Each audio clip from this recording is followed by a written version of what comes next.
2012లో వివిధ ప్రభుత్వ శాఖల్లో అవినీతి అక్రమాలకు పాల్పడిన వారి చిట్టాను విజిలెన్స్ శాఖ బట్టబయలు చేసింది. తప్పు చేసిన వారిని వెంటనే ఉద్యోగాల్లో నుంచి తొలగించాలంటూ సిఫారసులు చేసింది. కంచె చేనుమేసిన రీతిలో ప్రభుత్వ ఉద్యోగులే లంచాలకు మరిగి అడ్డదారులు తొక్కారంటూ లెక్కలు చెప్పింది. ఇలా ఒకరు కాదు, ఇద్దరు కాదు, వేల సంఖ్యల్లోనే వారు విజిలెన్స్ దృష్టికి వచ్చారు. ప్రభుత్వ శాఖల్లో పెరిగిపోతున్న అక్రమాలకు ఇది నిలువెత్తు సాక్ష్యంగా నిలిచింది. ఏ ప్రభుత్వ కార్యాలయాల్లో ఏ పనికి ఒక్క రూపాయి కూడా ఉద్యోగులకు సిబ్బందికి లంచంగా ఇవ్వకుండా ఉండేందుకు నిర్మాణాత్మక చర్యలు తీసుకుంటున్నాం. అందుకోసమే మీ సేవలు పెట్టాం.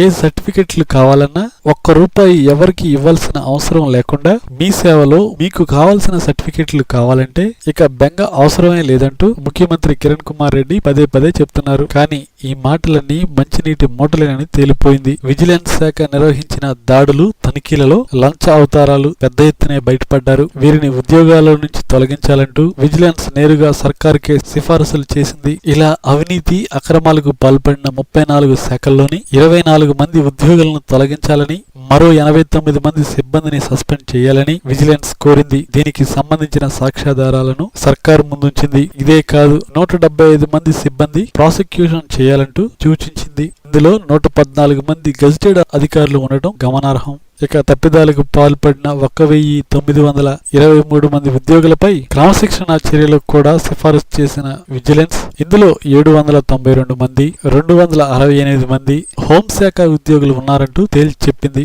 మొత్తం 31 శాఖల్లోని 299 మందికి జరిమానాలు విధించాలని కోరింది. ఇందులో పంచాయతీరాజ్ శాఖకు చెందిన వారు 55 మంది, అటవీ శాఖకు చెందిన వారు 36 మంది ఉండగా ఇతర శాఖలకు చెందిన వారు ఉన్నారు.